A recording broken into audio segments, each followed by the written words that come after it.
So we're still in section 11.1. This is ellipses day 2 notes. Just recall above that we have the equation for an ellipse, x minus h quantity squared divided by a squared plus y minus k quantity squared divided by b squared equals 1. And remember, when we're doing these equations, we want to have it in this form. The center of my ellipse in this case would be, of course, remember, h comma k. Now, if we look at this first equation, the first equation is in what we call general form. So for this, the first thing we would want to do is put this in the form of an ellipse. Now, how do I do that? I'm going to, just like we did for circles, have to complete the square. So the first thing you want to do is get your x squared terms and x's together and your y squared terms and your y's together, and then take the constant to the other side. So we're going to write 25 x squared plus, or minus, sorry, 50x minus 50x, and then we have plus 16y squared minus 128y equals 119. Now, remember, when you're completing the square, you cannot have a number in front of the variable. So the next step that I want to do is I want to factor out that number that's in front. So we're going to factor out the 25 here for x's. So we get 25 times x squared minus 2x. And then over here for the y's, we're going to factor out the 16. So when we factor out 16, we get 16 parentheses y squared minus 8y. Now, for this problem, if we're going to complete the square, remember that we want to add and subtract half our linear term squared. So that's the next step. So I have 25 times x squared minus 2x plus something to complete the square, and you always want to do the plus first, and then you have to subtract that number, because if you just add it, then you're changing the equation, but if you add and subtract it, you're canceling itself out, so you don't change the equation when you do that. So then we have plus 16y squared minus 8y plus something to complete the square minus that same number equals 119. Now, for these problems, I usually like to do them in different colors because it helps me keep track of the x's versus the y's, but you don't have to do that, of course. Now, for the first one, remember it's half your linear term. So here's my linear term. So half of negative 2 would be negative 1, and negative 1 squared is 1. So we're adding and subtracting that. For the next one, we have negative 8 for our linear term. So half of negative 8 would be negative 4, and negative 4 squared is 16. So we're adding and subtracting 16. Then for the next part, we're going to, remember, factor your equation with the 1 with the plus. So this part here, I'm going to be factoring that. So x squared minus 2x plus 1 factors into x minus 1 times x minus 1, which becomes x minus 1 quantity squared, because remember it's always x minus half your linear term. Then don't forget we have minus 1 there. Then on the other side we have plus 16.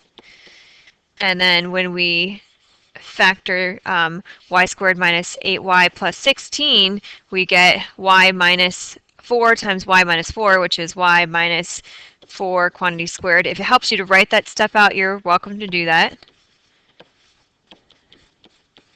Now, I'm still not in the form because I want to get those constants to the other side. However, I can't get the constants to the other side because the first thing I want to do is notice that this 25 is being multiplied here. So I need to distribute this 25 in first, and over here I'm going to distribute this 16 to my numbers. So when I do that, I get, move this down a little bit, so 25. And this would be x minus 1 squared minus 25. And then I have plus 16 y minus 4 squared. And then 16 times 16 gives me 256. And that should have been minus 16. I didn't realize I wrote the plus there, because it's always minus the number. So minus 256 equals 119. So I just made it a little smaller so I can write. And then now we want to get all the constants to the other side. So I'm going to add the 25 to the other side.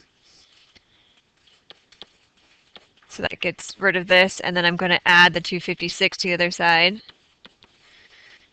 And so I get rid of the 256. And now I'm going to go ahead and keep going. So I have 25 times x minus 1 quantity squared.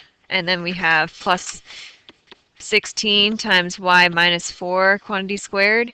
And now it's equal to 400 when we add all that together.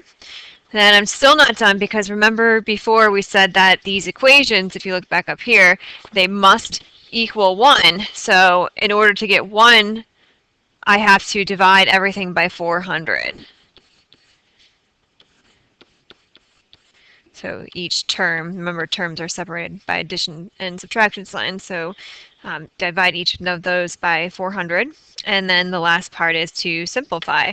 So when I simplify here, I get x minus 1 squared over 16 plus, this side's going to be y minus 4 squared over 25. And then we have equals 1. So this is my equation that I have.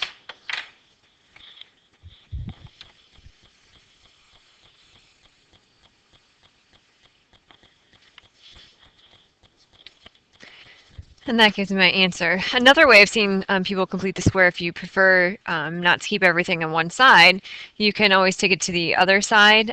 So sometimes people like to complete the square and whatever number you're factoring out, you would put that number here, and then whatever completes the square for that would go here for the x's, and then you would do the same thing. This would be 16, 16, and then you could do whatever completes the square here. So that would just be taking your constants to the other side and taking, instead of adding and subtracting the term, you just add it all to the other side. So you can do that if you want, or you can do it all together. It doesn't really matter.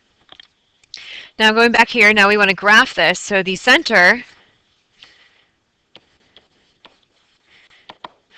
is your h and your k. So h is with the x, so we have negative x minus 1, so your h is going to be opposite, so 1, and your k is opposite as well, so 4, so that gives me the center of the circle, so over 1 up 4, which would be right here. Now I know that here, since my larger number is over y, that means my major axis is going to be on the y-axis. I know that my a value is equal to 4 because remember that it's this is your a value squared is 16, so the square root of 16 gives you 4, and the square root of 25 gives you your b value. So this gives you your b value equal to a value of 5. So that means on the y, because remember you always look above in the numerator to tell you which direction to go. So since 25 is over the y, so that means we're going to go up 5 and down 5.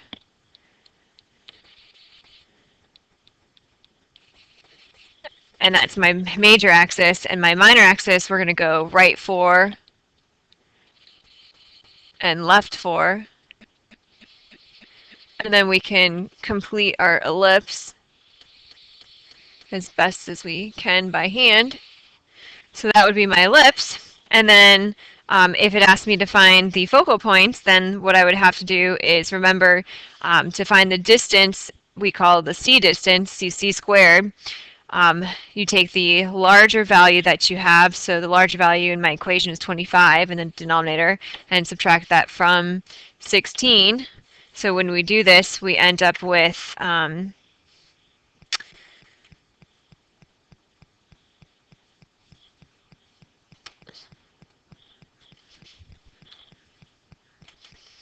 we end up with 9, so c squared equals 9, so c is equal to 3.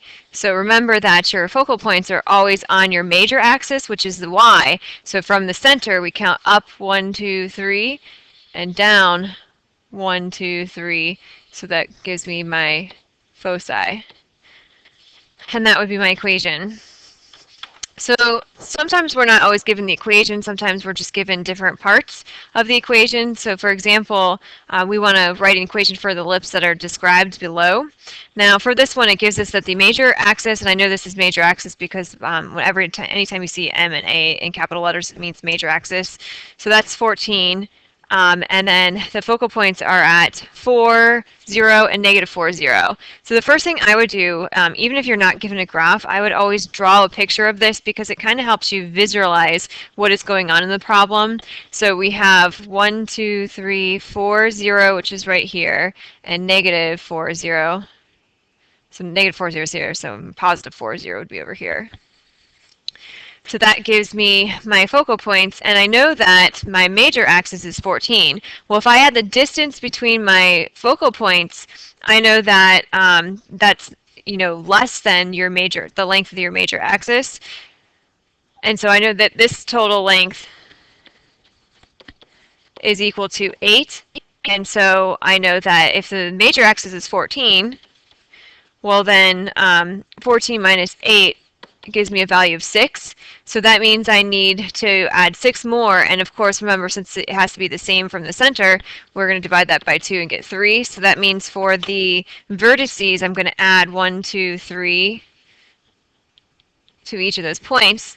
And I know that those are the ends of my graph. So I know that the distance from here all the way to here is going to be a distance of 14, which is my major axis.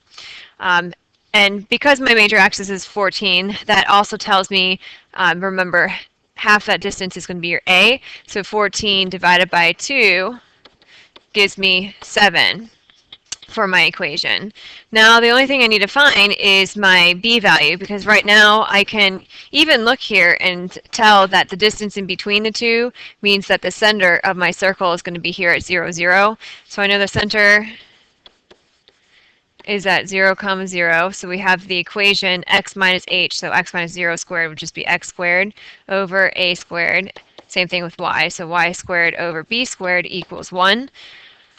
Now I just need to figure out what b is equal to. So if we know what our a is, remember we have the equation c squared is equal to, and since my major axis is 14, I know it's going to be 14, not 14, sorry, a squared. So a is 7, so 7 squared minus b squared. C, we know, is the distance from the center to the focus, which is right here, the focal point. So if that distance right there is a distance of 4, then I know this is going to be 4 squared here. So 4 squared is 16 equals 49 minus b squared. So then I want to take the 49 to the other side. When I solve, I get b squared is equal to 33. I don't even need to take the square root of that because I want a squared and b squared in my equation. So a squared in this case is going to be 16, and b squared is equal to 33. So this would, 16, so sorry, I meant to say a squared is 49 because our a value is 7. So this would be my equation given the length was of the major axis was 14 and the focal points were at 4 and negative 4. And of course we know that this is a horizontal ellipse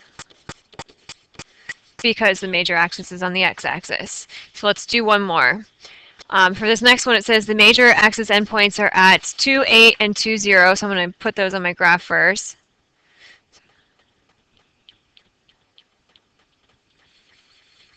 So here and here. So if that's the major axis, I can count the length of that. I know the length of that is going to be 8. And you can just count on your graph. The minor axis, and I know it's minor axis because it's a little m and a little a, have endpoints at 5, 4, and negative 1, 4.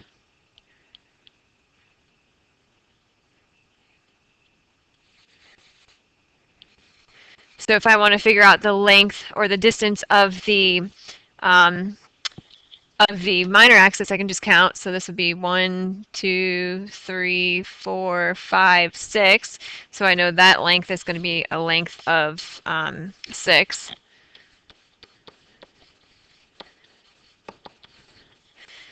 So that tells me that if my major axis length is 8, then I know that half of that is going to be my A value. So half of that would be 4. And I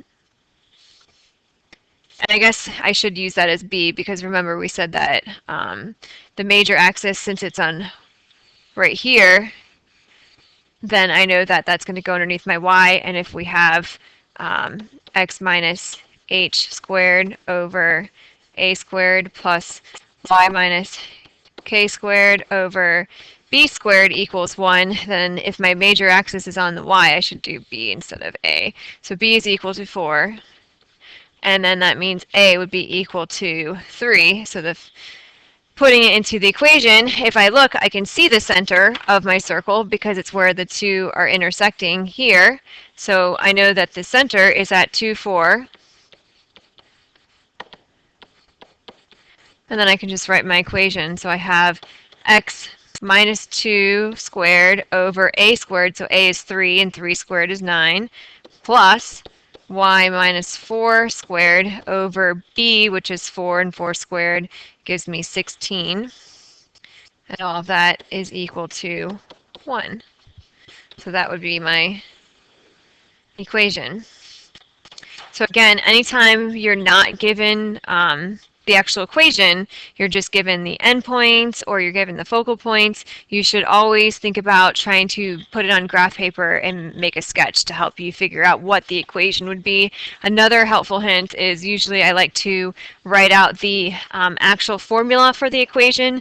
Writing it out multiple times kind of helps you memorize it, and it's kind of good to also help you visualize what you need for your equation.